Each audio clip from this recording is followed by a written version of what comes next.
여러분 안녕하세요. 강사 최유연입니다. 오늘은 파트 3의 세 번째 시간입니다. 파트 3는 VOC와 컴플레인 파트로 고객이 들려주는 많은 소리를 듣겠다. 그리고 그 중에서도 불만스럽고 불평하고 뭔가 부정적인 내용을 얘기하는 고객의 소리까지 듣겠다라고 해서 고객의 소리 그리고 그 안에 포함되는 컴플레인을 같이 공부를 했었는데 저번 시간까지는 컴플레인의 개념 이해까지만 했고요. 오늘은 바로 그 컴플레인을 어떻게 대응해야 되고 그 대응하는 데는 원칙이 있습니다. 그 원칙을 같이 배워보고 그리고 해결 방법까지 같이 공부를 하면서 파트 3를 정리를 할 건데요. 자, 뭔가 제가 저번 시간부터 계속 말씀드렸던 거죠. 고객이 내는 소리는 불만이든 제안이든 칭찬이든 우리가 열린 마음으로 듣겠습니다. 라는 자세를 가지셔야 된다고 말씀을 드렸거든요. 자, 문제를 보면서 저번 시간 정리를 한번 하고 수업을 시작을 할게요. 이번 불만 고객의 컴플레인 요소로 잘 처리했을 때는 뒤따르는 긍정적인 효과로 적절하지 않는 것은 뭔가 저희에게 이 부분 저 마음에 안 듭니다. 이런 거 싫습니다. 라고 불만을 제기했던 고객을 그 불만을 우리가 잘 해결했습니다. 그러면 어떠한 긍정적인 효과가 있는지 한번 보겠다는 거거든요. 1번 고객 유지율을 증가시켜서 매출 증대에 도움을 준다. 그렇죠. 2번은 불만 고객을 효율적으로 관리하게 되면 서비스 시간을 절약할 수 있다. 당연히 그렇습니다. 여러분 고객을 처음 불만을 제기를 했을 때 잘 처리를 하잖아요. 굉장히 빠른 시간 안에 우리는 그 불만을 잠재울 수 있습니다. 하지만 불만을 제기하는 그때 그 포인트에서 또 다른 불만이 양산이 되면 계속 관리하는데 시간이 더 걸리겠죠. 세 번째는 자칫 불만 고객이 주변 사람들에게 나쁜 소문을 내는 상황을 막을 수가 있다. 여러분 그때 표 기억나시죠? 31%, 100명 중에 31명이 주변 사람들한테 나쁜 얘기고 부정적인 구전 효과를 낸다는 겁니다. 내가 거기 썼는데 별로야, 가지마. 야, 진짜 별로야, 하지마. 이런 식으로 뭔가 나 아닌 다른 사람이 역시 그 서비스나 그 제품을 구입하거나 쓰는 것을 막는다라는 겁니다. 그걸 우리가 막을 수 있다. 그리고 담당 직원의 지나친 감정적 에너지 소모로 업무 능률이 다운되어 차분해진다. 이게 너무 말이 앞뒤가 안 맞죠. 당연히 컴플레인하는 고객을 응대하는 것은 저희가 감정적으로 소모가 많이 됩니다. 그렇기 때문에 저나 여러분이나 사람을 대하는 사람들은 이제 감정 노동, 감정 소모가 당연히 있을 수밖에 없거든요. 사실 그 부분 때문에 차분해진다라고 얘기하는 게 저는 좀 슬프긴 한데요. 이 부분은 저희가 뒷부분에서 다시 제가 언급하는 부분이 있기 때문에 일단 틀린 거는 4번이라고 하고 넘어가고 5번에 한번 볼게요. 고객의 불만 사항에 귀를 기울이면 불만뿐만 아니라 기업에 필요한 유용한 정보도 얻을 수 있다. 그렇습니다. 뭔가 소리를 낸다는 것 자체가 쉬운 일이 아니라고 제가 말씀드렸죠. 여러분이나 저도 마찬가지인 겁니다. 저희가 사람을 대하는 일을 하면서 또다시 우리가 서비스를 제공받고 물건을 소비하는 소비자로서의 생각을 해보면 뭔가 기업에게 피드백을 준다는 거, 전화를 하든 뭐 다른 사람한테 얘기를 한다거나 하든 피드백을 준다는 것 자체가 간단하고 쉬운 일이 아니거든요. 그렇기 때문에 어떠한 얘기든지 들려주는 것을 감사하게 생각하고 열린 마음으로 듣겠다 하면 우리에게 유용하고 필요한 정보들을 반드시 얻을 수 있다는 겁니다. 자, 컴플레인의 대응 원칙에 대해서 우리가 볼 건데 가장 중요한 것이 일단 뭐죠? 사과입니다. 일단 사과예요, 사과. 이게 잘 안 됩니다. 왜냐하면 일단 컴플레인을 하는 그 고객이 우리에게 좋은 자세로 컴플레인을 하는 것인가에 대해 생각을 해보면 제가 이렇게 점잖게 제가 이런 부분 썼는데 마음에 안 듭니다 라고 얘기하는 건 너무너무 감사하죠. 이 정도는 저희 들을 수 있습니다. 하지만 시작부터 굉장히 강하고 조금 듣기 힘든 그런 용어를 써가면서 저희에게 컴플레인을 한 사람이 있다고 하면 대뜸 고객님 너무 죄송합니다 라고 사과를 하면서 고객을 향해서 고개를 숙이는 것이 사실 쉬운 일이 절대 아닙니다.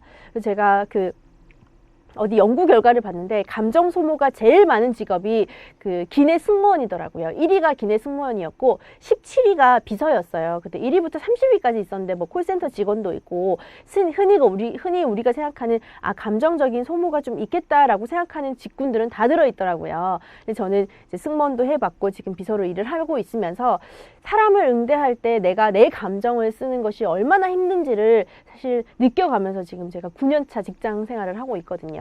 그만큼 어떠한 컴플레인을 하는 그 고객에게 정말 진정으로 나의 마음을 드러내면서 사과를 한다는 것이 결코 쉬운 일이 아닙니다. 하지만 저희같이 사람을 많이 대하는 사람들은 목소리만 들어도 실제 이 사람이 자기의 잘못과는 상관없이 사과를 할 때 진심인지 아닌지 목소리만 들어도 알 수 있지 않겠습니까? 그만큼 사람을 대하는 것에서는 너무너무 중요한 게 스킬도 있고 대응 원칙도 있고 우리가 뭐 해결 방안도 배우겠지만 제일 중요한 것은 정성과 진정성이라고 생각합니다. 실제 고객도 알아요. 뭔가 그 기업에서 제공하는 서비스가 잘못됐다는 것은 이 직원, 나를 응대해주는 그러니까 세일즈맨, 직원의 100%의 문제가 아니라는 것 고객도 알고 있습니다. 하지만 당장 내가 어떻게 하는데 분노를 표출해야 된다고 하면 나한테 물건을 팔았던 그 사람한테 가서 분노를 표출하고 뭔가 컴플레인 하려고 전화를 걸었을 때 그 받는 그 직원이 바로 그 기업을 대표하는 거라고 생각해버리면 분노를 표출할 때가 거기밖에 없잖아요. 그렇죠? 그렇기 때문에 우리가 어떠한 자세로 나의 마음을 어떻게 평정을 유지하면서 사과를 할 수 있을 것인지 저랑 여러분이 계속 고민해 나가야 되는 부분이라고 생각을 합니다. 그렇기 때문에 저는 이 과정에서 이 컴플레인 대응 원칙과 뭐 해결 방안 이런 것들을 같이 저도 공부를 하면서 책을 볼 때 나에 대한 반성과 나에 대한 성찰과 나에 대한 이해가 있어야지만 사람을 대하는 일을 직업으로 삼을 수 있겠구나라는 생각을 했습니다.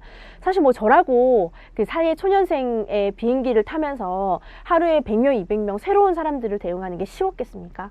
저도 진짜 많이 울기도 울고 내가 이렇게 돈을 벌어야 되나 회의감도 느끼면서 사실 직장생활 1년, 2년 하루하루 이렇게 버텨서 지금까지 왔는데요.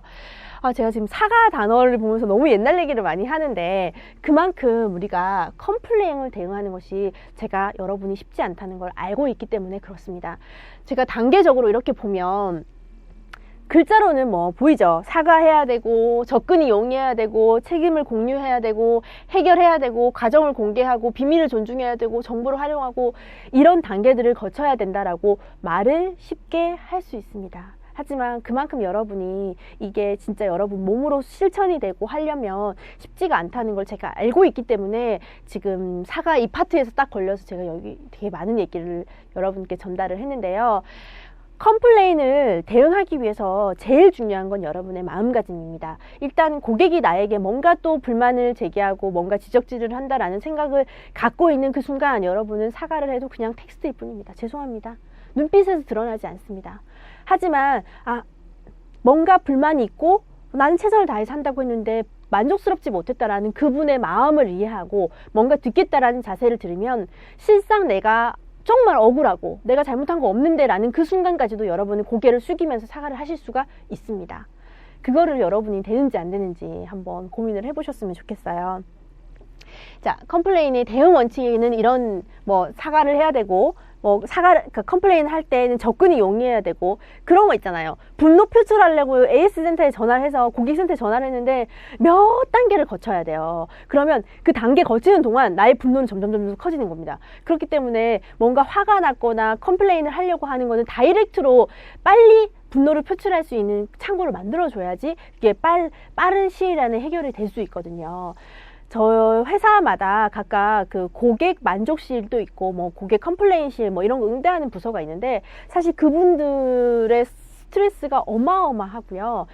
여러분 그게 하루하루가 되게 자잘한 그런 컴플레인들을 응대하면서 하루하루 보내겠지만 실제 이런 컴플레인 하나가 제대로 그 응대가 안 돼서 정말 이 자리에서 사임을 하고 아니면 회사가 그 소송에 걸려서 어마어마한 그 비용을 지불하는 경우들이 꽤 있습니다. 여러분이 알려져 있지 않아서 그렇겠지만 그만큼 그 불만 고객을 응대하는 것이 되게 하찮게 생각하시는 분들이 계실 수도 있어요. 실제 저나 여러분은 절대 그러면 안 되겠죠. 이런 공부를 하는 사람들로서 CS를 무시하고 컴플레인 응대하는 것을 좀 기분 나빠하는 고객 사사사사 들어주고 좀 해주면 되는 거 아니야? 라고 그렇게 생각하시면 절대 안 됩니다. 저나 여러분은 나에게 들려주는 불만을 그러니까 말하는 그 고객을 정말 나의 가족처럼 뭔가 불만 있고 불편한 그 부분을 내가 해결해 주려고 노력한다라는 자세로 응대를 해야 되는 것처럼 실제 그 게임기를 사용을 하다가 어떤 아이가 그 게임기를 사용하는 그 손을 이렇게 사용하잖아요. 8시간, 9시간 계속 했나 봐요. 그래서 거기가 폭파가 일어났어요. 그래서 여기에 지문이 없어지는 사건이 있었습니다. 그래서 그 고객 만족실에 그 부장님이 제가 아시는 분이었는데요. 그 컴플레인을 당연히 그렇죠. 설명서에 보면 8시간 이상 사용하면 뭐 위험하다 이런 코멘트를 깨알 같은 글자로 써 있었습니다. 그러면 기업에서는 어떻게 하냐? 그렇게 써 있지 않았냐? 왜 너희들도 잘못하지 않았냐라고 고객에게 잘못을 전가한 거죠. 일단 이 대응 원칙 자체에서 무너진 겁니다. 그러면 고객은 어때요? 자기가 사랑하는 아들이 5, 6살 되는 애가 이 지문이 없어지는 그런 큰 사건을 맞닥뜨렸는데 가만히 있겠습니까?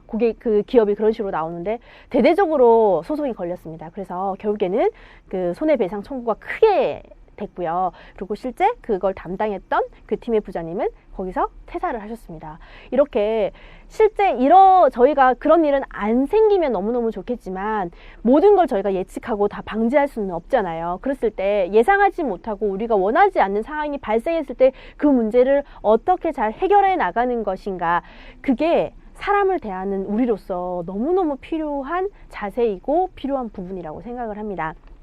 오늘 컴플레인 대응 원칙 얘기하면서 되게 많은 여러분들에게 얘기를 했는데 왜 제가 이런 얘기를 하는지 여러분은 좀 이해를 해주셨으면 좋겠고요. 혹시 왜 그렇게 생각하지? 라고 하는 학생분이거나 아직 사회생활이 조금 많지 않은 분들은 점점 느끼게 되실 겁니다. 자, 그리고 고객 컴플레인의 응대 단계를 좀 저희가 볼 건데요.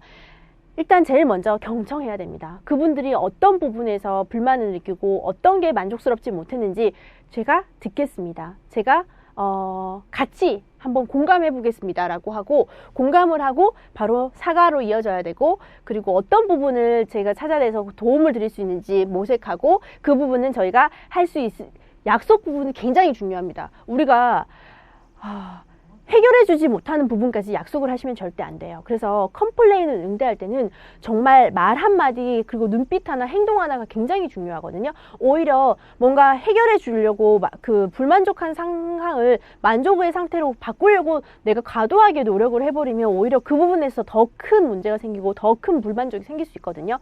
그때 그 직원이 와서 저한테 이렇게 해준다고 약속했는데 왜 그렇게 안 해주세요? 라고 더 크게 불만족을 느끼면서 컴플레인 해오는 경우가 저는 종종 있었거든요. 그렇기 때문에 컴플레인을 응대할 때는 실제 내가 해줄 수 있는 부분에 대해서만 약속을 하고 그 부분이 좀 정확하지 못하다고 하면 일단 한 발짝 뒤로 물러나셔야 돼요. 해주겠다고 약속하는 것이 아니라 한번 알아보겠습니다. 체크 한번 해보고 다시 말씀드리겠습니다 라고 정확하게 우리의 사항을 안내해 주는 것이 필요하지, 저희가 뭐 해줄 수 있을 것 같고요, 이런 것들은 이렇게 보상을 해드릴 테니까 더 이상 화내시지 마세요 라고 이런 식으로 접근해서는 안 된다는 거죠. 그리고 그거는 약속을 했으면 반드시 우리가 처리를 하고, 그리고 여기 정말 중요한 거 있습니다. 재사과가 있습니다. 사과를 했으면 처음에 사과하는 것은 사실 귀에 들리지 않아요. 뭐 또 내가 화내니까 뭐라고 하는구나, 뭐라고 하는 것만 들리지 죄송했다고 하는지 잘못했다고 하는지 미안하다고 하는지 단어는 들리지 않아요. 하지만 약속하고 처리하는 이 과정 중에서 우리는 어떻게? 그 상대는 감정이 조금 누그러질 거거든요.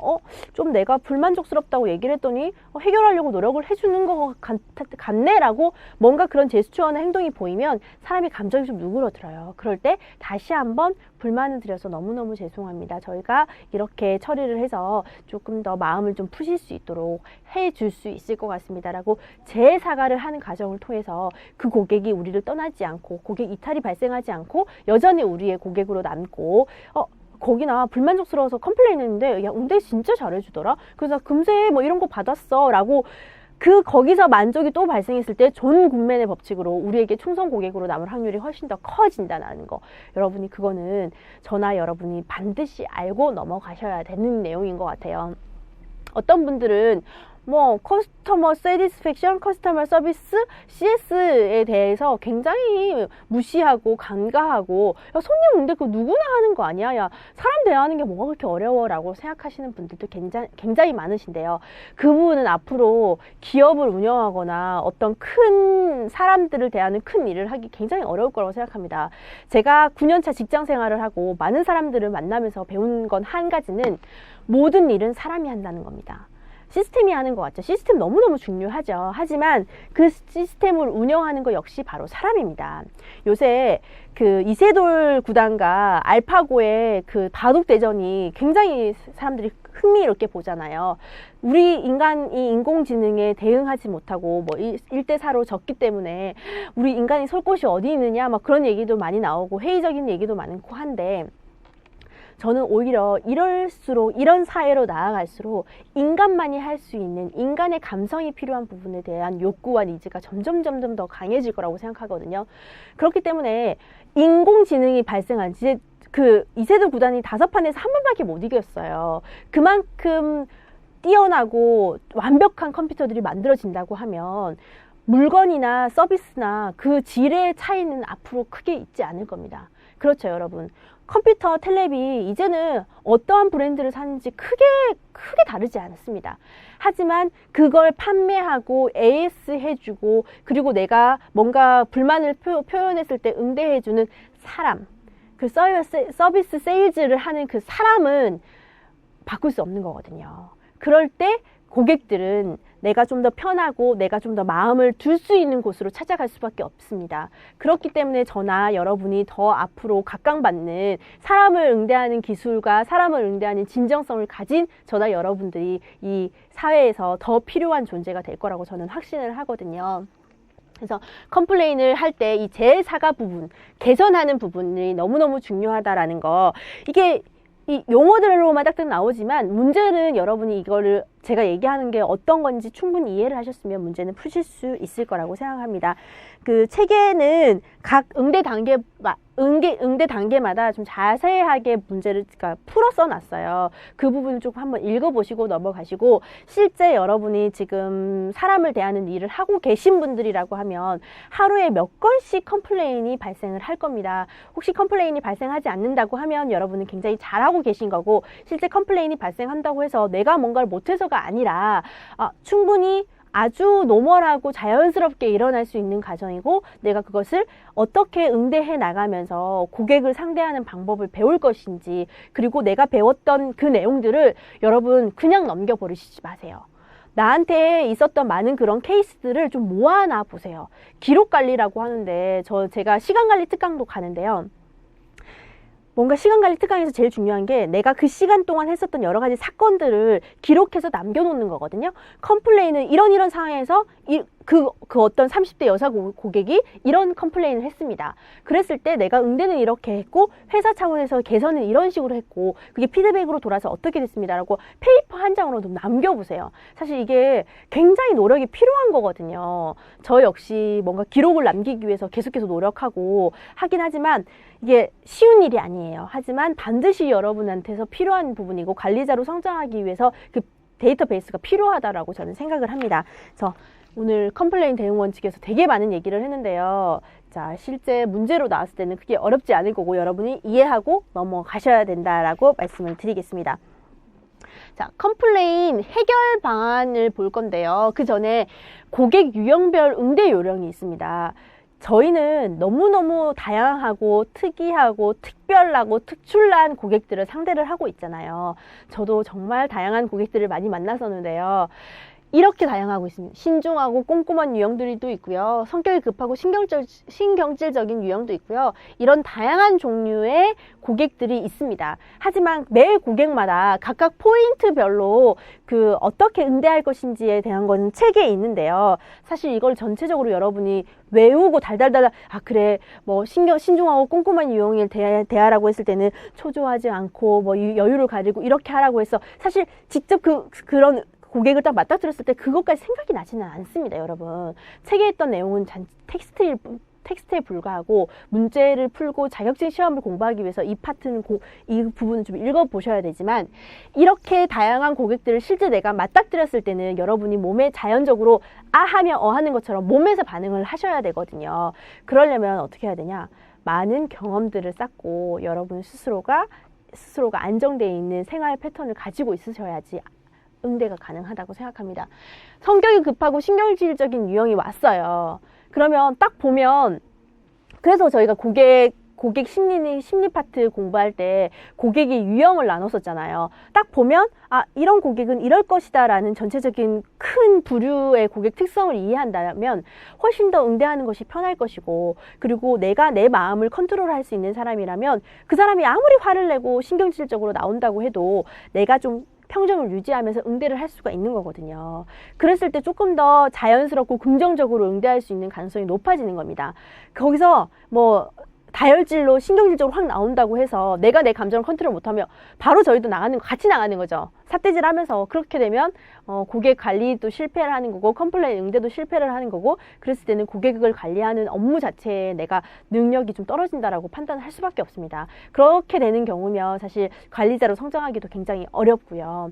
그래서 저희가 감정을 많이 소모하고 그것 때문에 스트레스도 많은 직군이고 직업이라고 생각을 하는 거이기도 한 것 같아요. 그래서 불만 고객 응대 기법에서 저희가 그 유형별로 하는 것도 굉장히 중요하고, 컴플레인 상황별로 분류하고 해결 방안, 이거는 책에 나와 있는 부분을 한번 쭉 훑어보시고 이해하셔야 될 것 같아요. 제일 중요한 게 여기 이 부분입니다. 그 불만 고객 응대 기법 중에 MTP라고 해서요, 사람을 바꾸고 시간을 바꾸고 장소를 바꾸는 그 기법이 있거든요. 이게 뭐냐면요, 자, 저희가 컴플레인을 응대하는 이유가 되게 여러 가지가 있었잖아요. 보상을 받고자 하기도 하고, 그리고 분노를 표출을 하기도 하고요. 그리고 서비스를 개선하기 위해서도 하고, 그리고 다른 사람에 대한 배려의 여러 가지 복합적인 요소에 의해서 컴플레인을 한다고 하면, 자, 왔어요. 컴플레인을 해요. 뭔가 내 손에서 해결되지 못할 정도로 과하게 컴플레인을 할 때 그 사람들을 어떻게 응대할 것인가. 자, 사람을 바꾼다, 시간을 바꾼다, 장소를 바꾼다, 이렇게 생각하시면 됩니다. 제가 응대했을 때 안 됐을 때, 아, 죄송합니다 손님, 저희가 그러니까 지금 만족하지 못한 상황에서 불만족 고객을 응대하는 전문가가 있습니다. 그 전문가에게 직접 응대 받으실 수 있도록 제가 좀 안내해 드리겠습니다 하고 제가 좀 빠지면, 고객이 만약에 이런 생각이 딱 들어요. 전문가? 이런 거 하는데 전문가도 있어? 그러면서 아, 내가 조금 더 나의 그 불만을 자유롭게 표출할 수 있겠구나라고 안도감이 좀 느껴지고요. 실제 작은 거였는데 되게 크게 보상을 받기 위해서 좀 과하게 소리를 지거나 좀 그 의도성이 짙은 컴플레인 고객인 경우에는 전문가가 나와서 나를 응대한다고? 내가 괜히 이렇게 했다가 법적으로 문제가 생기는 거 아니야? 라고 좀 한 발짝 뒤로 물러나는 그런 경우도 생긴다는 거죠. 그래서 사람을 바꾸면서 약간 고객도 그렇고 저희도 그렇고 컴플레인을 자연스럽고 스무스하게 해결할 수 있는 방법이 생긴다는 겁니다. 그리고 시간을 바꾼다는 거는 분노를 표출할 때 굉장히 크게 확 하는 그 고객에게 잠깐 시간을 주는 겁니다. 아, 손님, 여기서 지금 저랑 얘기하시는 것보다 저희 좀 자리를 옮겨서 저랑 조용한 곳에서 얘기를 좀 하실까요? 라고 했을 때 거기서도 또 바로 알겠어요 라고 따라오시는 분도 있고, 옮기긴 뭘 옮겨? 지금 당장 여기서 얘기해, 사장 나오라고 해 하면서 굉장히 많은 케이스들이 생길 수가 있습니다. 그때 조금 시간을 두면서 이분들의 분노를 조금 가라앉히고 컴플레인을 해결할 수 있는 방법을 저희가 좀 생각할 수 있는 거죠. 그리고 마찬가지로 장소도 옮기는 겁니다. 시간도 주고, 아, 여기서 이러시지 말고 좀 장소를 좀 옮기도록 할게요 라고 사람과 시간과 장소를 좀 바꾸면서 컴플레인을 조금 더 응대하기 쉽게 편한 방식으로 나아갈 수 있다라는 것이 컴플레인 응대 기법이거든요. 이건 저는 진짜 실제 써보니까 훨씬 그래요. 그랬을 때 제가 이제 뭔가 책임을 질 수 없는 굉장히 막 시작한 승무원일 때 뭔가 컴플레인 있었을 때 손님 죄송합니다, 제가 사무장님 모시고 오겠습니다, 저보다 더 직급 높은 사람을 전문가를 모시고 오겠습니다, 저희 부장님 모시고 오겠습니다, 죄송합니다 라고 하고 떴어요. 그러면 그 사람이 전문가 온다고? 라고 하면서 시간을 또 벌게 되고, 누군가 이걸 케어하고 전문적으로 컨트롤 해줄 수 있는 사람이 온다? 그럼 기다리게 되고, 이렇게 해서 컴플레인이 훨씬 더 잘 긍정적으로 해결될 수 있다라는 기법이거든요. 이거 자주 나오고 여러분 실제 좀 써먹을 수 있을 것 같아서 지금 길게 얘기를 했는데, 책에는 118페이지에 MTP 기법이라고 해서 자세하게 나와 있으니까 여러분 좀 보시고요. 또 중요한 것이 있습니다. 여기 컴플레인 해결을 위한 5가지 기본 원칙은 여러분이 반드시 아셔야 되는데요. 1번 팔의 침해 원칙이라고요. 이것은 저나 여러분처럼 사람을 대하는 우리의 감정을 조절하기 위해서 굉장히 필요한 원칙입니다. 여러분도 아시겠지만 저희에게 소리를 지르는 그분들은 뭔가 우리의 제품과 우리의 회사에 전체적으로 기분이 나쁘신 분들이에요. 개인적으로 나한테 기분이 나쁘거나 개인적으로 내가 싫어서 그런 게 절대 아니라는 걸 여러분이 아셔야 됩니다. 그런데 거기서 만약에 감정적으로 상처를 받거나 굉장히 좀 디프레스 되고 우울해질 필요가 절대 없다는 겁니다. 저분들은 뭔가 서비스와 제품에 만족하지 못했고 그것을 나한테 푼다라고 생각하셔야지 내가 정말 이렇게 사람들한테 이런 얘기까지 들어가면서 일을 해야 돼 이런 식으로 감정적으로 흐를 필요가 없다라는 거죠.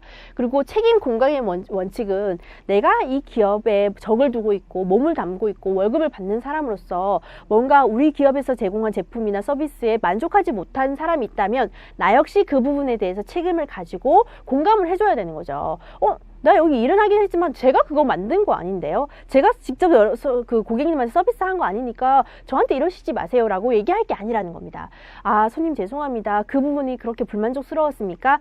일단 듣고 제가 방법을 좀 찾아보겠습니다. 정말 내 일이라고 생각하고 여러분 고객을 응대한다고 하면 컴플레인 해결하는 거 그렇게 어렵지 않다고 생각을 하거든요. 그리고 감정 통제의 원칙, 이 부분은 진짜 제가 컴플레인 부분에서 정말 드리고 싶은 말씀이 많은데, 감정이 제가 컨트롤이 안 되고 제가 통제가 안 되잖아요. 그러면 고객의 감정 그 분노 수준에 따라가게 돼 있습니다. 그래서 같이 화를 내고 같이 막 윽박지르고 이렇게 되면 컴플레인은 해결 자체가 어렵습니다. 그렇기 때문에 점점 더 꼬이고 더 미궁으로 흐르겠죠. 감정이 통제가 되려고 하면 그 상대의 감정을 통제하는 것보다 내 감정을 먼저 통제하는 게 중요합니다. 화를 내는 그 고객을 나는 평정을 유지하고 이렇게 차분한 마음으로 응대를 할 수 있는지 여러분이 한번 생각을 해보셔야 될 거고요. 언어 절제의 원칙, 이건 제가 약간 약속하는 부분에 대해서 말씀을 드렸는데, 뭔가 약속하고 뭔가 언어를 뱉을 때 좀 신중하게 생각하고 뱉으셔야지 거기서 막 속사포처럼 막 한다고 해서 이것도 해주고 저것도 해주고 이렇게 해줄 수 있습니다 라고 약속하거나 강한 어조로 얘기를 한다거나 하는 것은 저희가 컴플레인 원칙에 조금 어긋나는 부분이고요. 역지사지의 원칙, 제가 항상 말씀드리죠.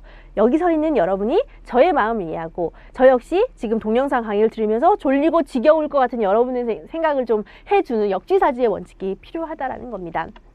그래서 이 부분은 MTP 기법 다시 한번 여러분 책에서 보셔야 되고요. 컴플레인 해결을 위한 5가지 기본 원칙은 반드시 숙지를 하고 여러분이 넘어가셔야 될 것 같습니다.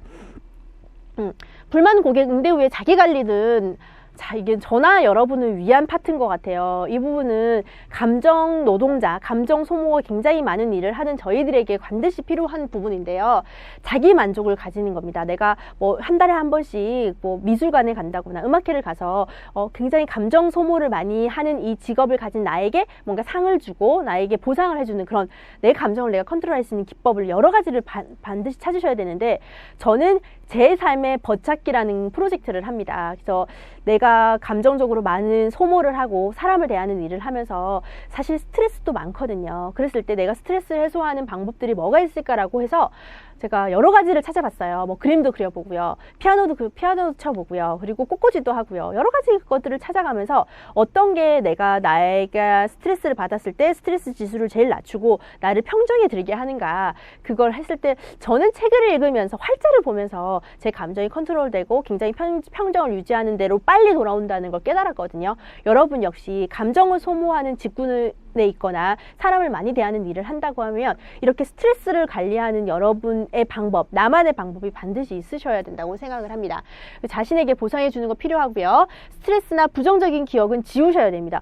그치, 그 승객이 나한테 이랬어, 그 고객이 나한테 이랬지, 이런 말 했지, 막 이러면서 계속 그런 걸 곱씹으면서 남겨놓을 필요가 없다는 겁니다. 파리침의 원칙처럼 그 사람은 나의 개인한테 화를 내는 게 아니라는 걸 반드시 알아두고 너무 상처로 마음에 남겨두시면 우리의 정신 건강에 좋지 않겠죠. 그리고 자신을 객관적으로 들여다보라. 이거 너무너무 중요합니다. 나는 어떤지, 나에 대한 이해가 있지 않고서 절대 사람을 상대하는 일을 성공적으로 긍정적으로 해낼 수 없다라고 저는 믿거든요. 저나 여러분이나 본인 스스로에 대한 성찰과 반성과 이해가 반드시 필요합니다. 저희 그 모듈 A에 이미지 메이킹, 파트 1, 2, 내면과 외면 가꾸는 그 부분에 대해서 여러분의 가치가 무엇인지, 여러분의 신념이 무엇인지, 내가 정말 사람을 대하는 일을 통해서 행복감과 만족감을 느끼는 사람인지에 대해서 먼저 파악해보고, 이게 이런 과정을 거쳤음에도 불구하고 계속적으로 나를 너무 힘들게 하는 일이다라고 하면 사실 저는 그걸 직업으로 삼는 게 굉장히 무리가 있다고 생각하거든요.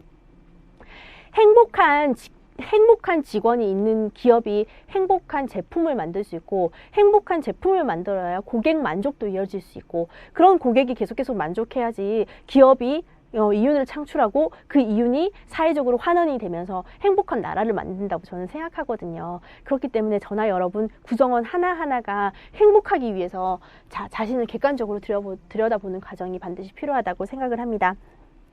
자, 여기 불량 고객과 우수 고객을 분류하는 이 파트를 좀 보면서 과연 나는 불량 고객인가 아니면 우수 고객인가, 그리고 내가 불량 고객을 응대한 적이 있는가, 우수 고객을 만났을 때 나는 어떤 생각이 드는가, 이런 부분을 좀 생각해 보실 수 있을 것 같아요.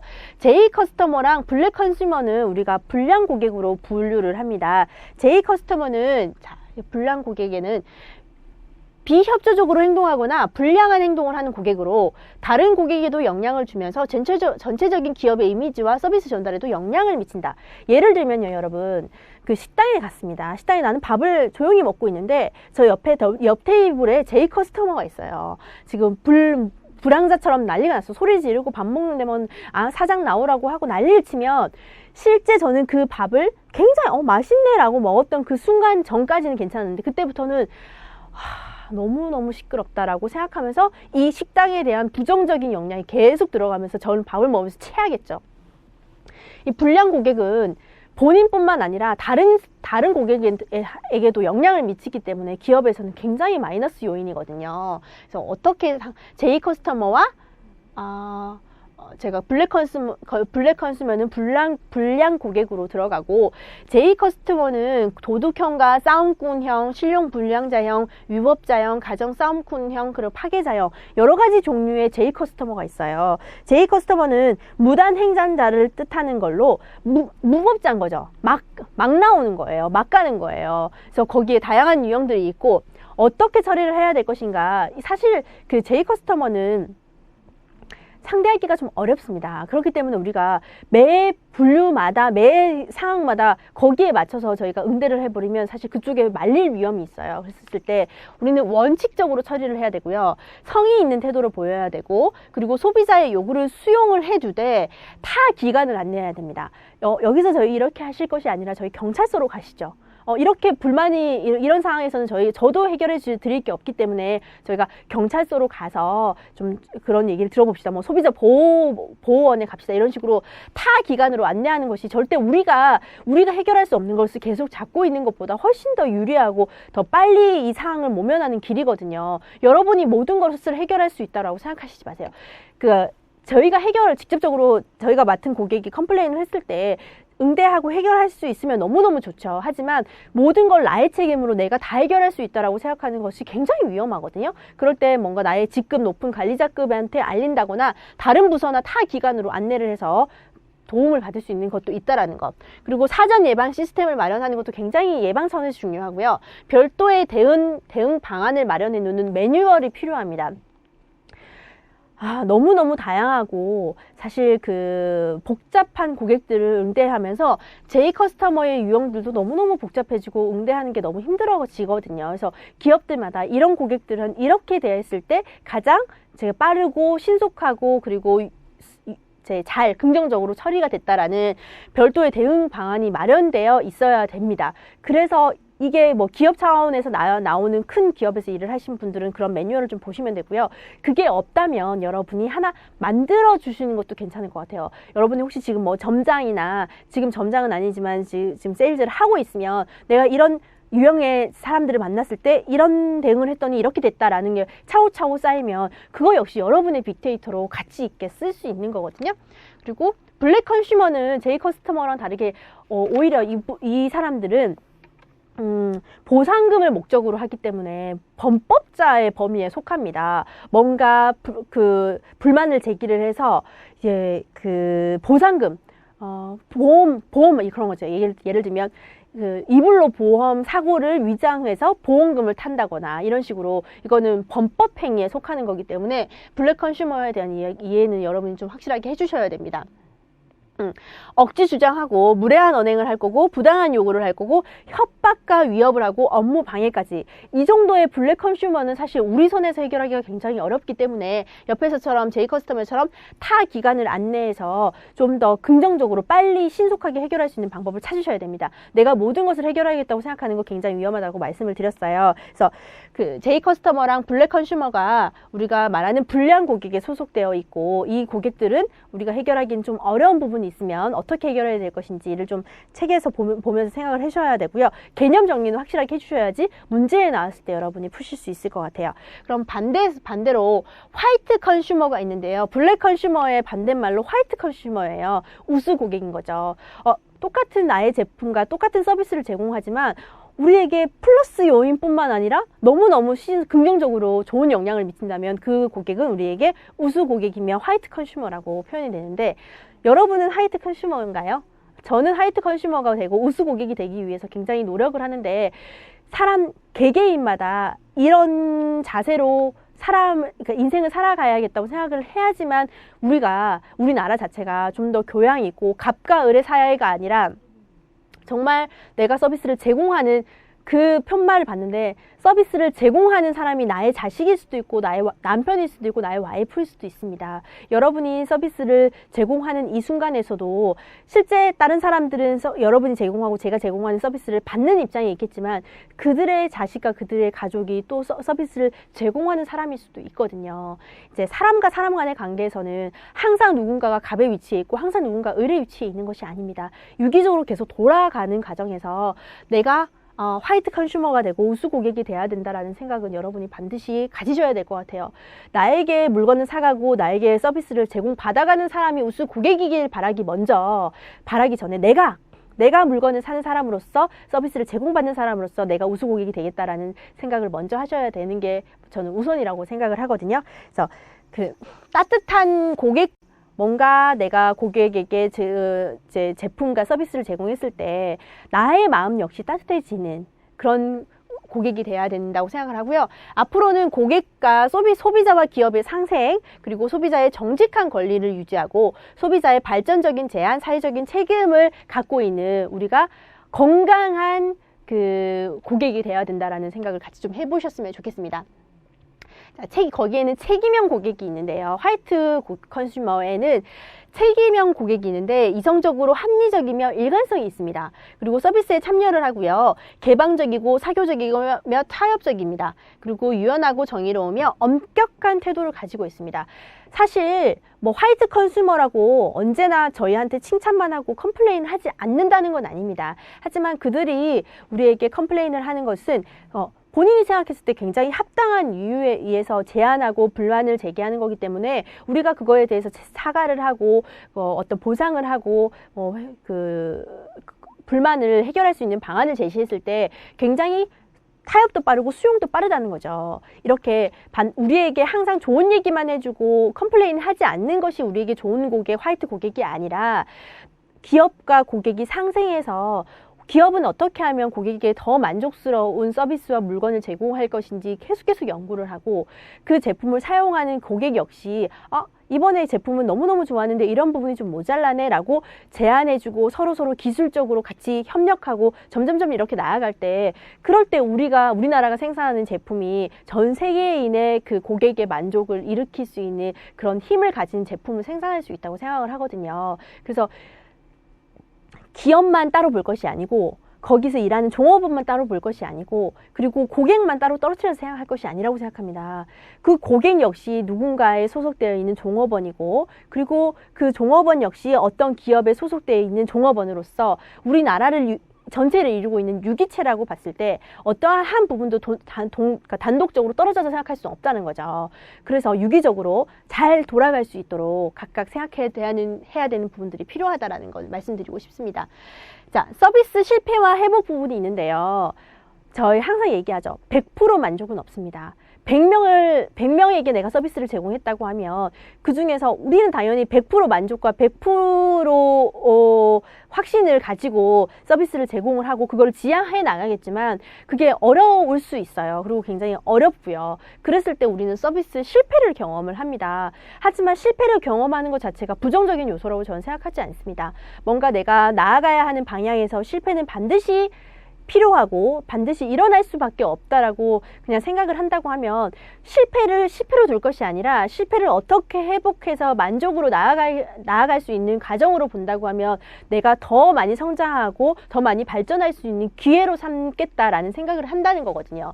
저나 여러분도 그렇게 해야 되고 기업들도 저는 그렇게 해야 된다고 생각을 하거든요. 서비스 실패에 대해서 한번 보도록 하겠습니다. 서비스에 실패가 일어나면 당연 고객은 컴플레인을 할 거고요.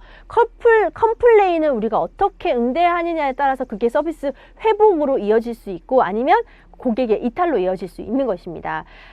전 시간 얘기를 잠깐 한다고 하면 고객이 컴플레인을 할 수 있는 많은 접점들이 있고 많은 요소들이 있지만 그 중에서 고객을 이탈하는 제일 첫 번째 요인이 바로 서비스 접점에서의 서비스 직원의 태도였거든요. 그러면 저나 여러분이 어떻게 고객을 응대하는지에 따라서 그것이 컴플레인에서 서비스 회복으로 이어질지 고객 이탈로 이어질지를 가장 크게 좌우하고 잡고 있는 포인트라고 생각하시면 저나 여러분이 얼마나 중요한 일을 하고 있는지 여러분도 파악을 하실 수 있을 거라고 생각을 합니다. 자, 서비스 회복은 고객이 불만이 제기가 되었을 때 이를 수정하기 위해서 서비스 제공자가 취하는 일련의 행동으로 볼 수 있고요. 자, 서비스 실패로 인한 피해를 최소화하기 위해서 서비스 기업의 일련의 과정이 있을 수도 있습니다. 서비스 회복이라는 것이 어떤 의미로 사용이 되는지 여러분이 이해는 충분히 하실 수 있을 거라고 생각을 해요. 그래서 교재에 있는 서비스 회복의 정의 부분에 대해서는 여러분은 충분히 숙지를 하고 넘어가셔야 되고요. 책에는 되게 복잡하게 내용이 그러니까 써 있어서 여러분이 좀 어렵게 느끼실까봐 제가 이렇게 풀어서 썼거든요. 실패가 있고 그 실패를 제기하는 컴플레인이 있고 그 컴플레인을 우리가 어떻게 잘 응대해서 그 서비스 서비스를 회복시킬 것인가. 서비스 회복을 시키고자 하는 이유는 결국에 뭐예요? 고객이 이탈하지 않고 우리에게 충성 고객으로 남아서 여전히 우리의 물건과 우리의 서비스를 사용해서 우리에게 이윤을 남겨주는 우리의 충성 고객으로 남아주셨으면 좋겠다라는 거거든요. 그거를 목적으로 하고 있고 우리는 그것을 하는 아주 중요한 사람이라는 것입니다. 자, 회복 전략은 이렇게 볼 수 있습니다. 처음부터 실패 없는 서비스를 하려고 노력해야 됩니다. 제일 중요한 것은 실패가 일어났을 때 우리가 실패 회복하면 돼. 실패 좋은 거야. 성공할 수 있는 밑거름이야 라는 생각하는 건 너무너무 좋은데요.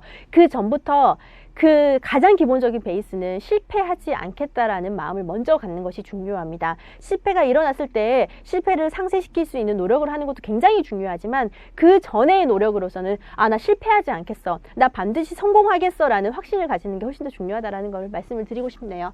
자, 불평을 격려하고 추적하라는 부분인데 왜 그런 부분에서 왜 불평을 하세요? 그런 다른 분들은 다 안 하는데 왜 거기서 불만을 느끼세요? 라고 얘기하는 것이 아니라 고객님 그러실 수 있으셨겠네요. 그런 부분에서 불편을 느끼실 수 있으셨겠어요? 라고 충분히 경청하고 공감해 줘야지 다른 분들은 다 괜찮은데 그거를 그렇게 느끼셨는지 모르겠습니다 라고 뭔가 부정하고 왜 그랬는지 이해하지 못한다라는 태도를 가지면 불만 고객은 거기서 바로 여긴 안 되겠구나. 내가 뭔가 불편하다라고 느꼈을 때 이렇게 응대를 하는구나까지 지켜보는 너무너무 똑똑한 고객들이 우리 주변은 산재해 있습니다.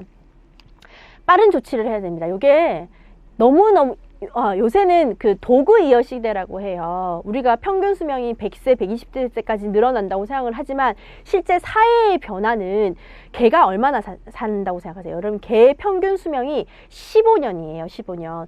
15년의 주기로 세상이 변혁할 만큼, 깨어날 만큼 확 바뀐다는 거거든요. 그래서 저랑 15살 밑에 있는 사람들과는 얘기할 때 굉장히 갭을 많이 느낀답니다. 그래서 우리 현재 시대는 도구 이어의 시대라고 굉장히 빠른 속도로 변화하고 있는데 그런데 컴플레인을 응대를 했는데 조금만 기다리세요. 이쪽 부서 연결시켜 드릴게요. 부서 연결 받았더니 조금만 기다리세요. 담당자가 자리를 비웠네요. 라고 해서 계속 질질 끈다면 그 컴플레인 하는 고객이 그래 내가 기분 좀 나쁜데 좀 참아주지 뭐 이렇게 할까요?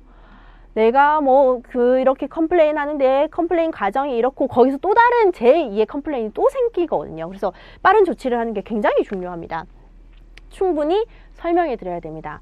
일단 설명부터 하는 건 아니고 일단은 경청을 하고 공감을 하고 그리고 우리가 알고 있는 그 실제 팩트에서 충분하게 설명을 해드려야 되는 거거든요. 컴플레인이 우리 회사의 문제일 수도 있고 고객 자체의 문제일 수도 있어요. 근데 고객 자체의 문제였을 때는 그게 그런 게 아니고요 라고가 아니라 불편을 느껴서 굉장히 죄송합니다만 실제 그런 부분에서는 이렇게 저희가 설명을 해드렸습니다 라고 충분히 설명을 해드린다고 하면 책임형 고객이나 우수 고객 같은 경우에는 분명히 저희가 한국어로 얘기하는데 그게 이해가 안 되지는 않거든요. 저도 컴플레인 응대를 해보면 의외로 굉장히 수월하게 이해해 주시고 그랬나요? 제가 잘못 알았네요 라고 정말 오히려 본인의 그 컴플레인에 대해서 사과하고 가시는 분들도 계세요. 시간 뺏어서 미안합니다. 저는 이렇게 착각을 했습니다 라고. 정말 요새 우리나라 사람들의 의식 수준이 높아져서 막무가내로 하시는 분들 크게 많지 않습니다. 그럴 때 우리가 응대 역시 책임감 있고 그리고 합리적으로 응대를 했을 때 우리가 그들의 수준을 따라갈 수 있는 거거든요. 자, 고객을 공정하게 대우해야 되고 고객 관계를 구축해라. 이거 저희가 파트 2의 고객 관계 관리에서 계속 나왔습니다. 이제는 더 이상 그 물건과 그 서비스 자체만으로 경쟁력을 가지지 않습니다. 물건을 팔고 서비스를 제공하는 우리의 관계 속에서 고객이 충성 고객으로 남는 것인가 아니면 다른 경쟁사로 이탈해 나가는 것인가가 결정이 될 정도로 사람과 사람 간의 유대관계가 중요한 시대로 가고 있거든요. 그래서 고객 관계를 구축해야 되고요. 회복 체험으로부터 학습하라. 고객이 서비스를 실패했고 컴플레인을 하고 그리고 그 서비스 회복까지 이어지는 일련의 과정 속에서 우리가 어떻게 고객을 더 만족시킬 수 있는지 계속 끊임없이 배워야 됩니다. 사람을 대하는 저나 여러분이 이 한 가지 요소, 한 가지의 사람 이런 포인트별로 학습하고자 하는 생각이 없다고 하면 사실 사람을 상대하는 일을 오래 지속적으로 여러분의 직업으로 가져가기는 저는 힘들다고 생각을 하거든요. 특히나 관리자로 성장하고 B 모듈을 자격증을 따고자 하는 여러분이라고 하면 평생 학습, 내가 어떠한 작은 것에서도 배우고자 하는 그런 여러분의 마음가짐이 굉장히 중요하다고 생각을 합니다. 자, 상실 고객으로부터 학습하라. 실제 서비스 실패가 있었고 컴플레인 응대에서 문제가 있어서 고객이 이탈했다고 하면 거기서 끝날 것이 아닙니다. 왜 고객이 우리를 떠났는지에 대해서 충분히 분석하고 파악해서 그걸 또 리스트로 남겨놓고 하면 학습하고 상실한 부분들에 대해서 반드시 여러분이 뭔가 배우려고 하는 여러분의 자세가 필요하다라는 겁니다. 자, 회복 전략은 서비스 회복 패러독스와 서비스 회복 역설, 전 굿맨의 법칙 이게 다 같은 부분입니다. 뭔가 실패가 있었고 컴플레인을 한다는 건 사실 부정적인 요소가 맞습니다. 근데 그 부정적인 요소에서 조금 더 만족할 수 있는 방향 코드를 전환해 준다고 하면 오히려 더 빨리 우리에게 충성 고객으로 남고 다른 사람들에게 긍정적인 구전 효과를 내는 우리의 아군으로 돌아설 확률이 훨씬 더 높다는 얘기를 하는 거거든요. 존 굿맨의 법칙 제가 저번 시간에도 한번 말씀을 드렸습니다. 컴플레인 하는 고객을 지적질하는 고객, 우리에게 불만을 나타내는 고객이라고 멀리 할 것이 아니라 열린 마음으로 들려주셔서 감사합니다. 여러분이 얘기해 주시는 그거 빨리빨리 고쳐서 더 좋은 서비스로 회복하고 보답해 드리겠습니다라고 하면 너무도 쉽고 빨리 우리에게 아군으로 충성 고객으로 남아준다는 것이 고객의 심리에 있다는 거죠. 자, 분배적 공정성과 절차적인 공정성, 그리고 대인관계적 공정성, 정보적 공정성을 통해서 서비스 회복을 해야 된다는 건데요. 이게 서비스 회복 패러독스라고 129페이지에 좀 이 단어에 대한 설명이 책에는 좀 자세하게 나와 있어요. 이런 부분들이 서비스가 실패가 있었지만 회복만 된다고 하면 훨씬 더 저희에게 그 플러스 요인으로 남는다는 부분들을 설명하는 거거든요. 그래서 요걸 좀 자세하게 읽어보시면서 회복을 시킬 수 있다라고 생각을 하셔야 되고, 실제 컴플레인 마케팅을 해요. 이렇게 저번에도 제가 수업 시간에 한번 얘기를 드렸던 것 같은데, 뭔가 불편을 느끼는 그 상황에서 오히려 더 큰 만족을 줄 수 있다라는 거거든요. 그래서 이렇게 그 컴플레인을 가지고 마케팅을 하기도 하고, 여러분이 그 모듈 B의 파트 2 부분에 대해서는 단어, 전문 용어 나와 있는 부분이 있거든요. 이 부분 좀 여러분이 꼭 한번 읽어보시고 연습 문제도 좀 한번 풀어보셨으면 좋겠어요. 이렇게 해서 저희가 파트 3의 VOC와 컴플레인 부분에 대해서 오늘 공부를 마쳤는데 3강으로 이루어진 게 어떠한 흐름으로 이루어져 있고 모듈 B에 왜 이게 여기 중간에 딱 들어와 있는지 여러분이 조금 생각을 해보시면서 파트 3 한 번, 두 번 꾸준히 좀 읽어보시면 돼요. 전체를 외울 수는 없거든요. 계속 읽어보시면서 이해하려고 노력을 하시는 게 중요하고 다음 시간부터는 서비스 유통 관리를 통해서 저랑 다시 만나실 수 있을 것 같아요. 오늘 수업 여기까지 하시고요. 여러분 굉장히 고생 많으셨습니다. 감사합니다.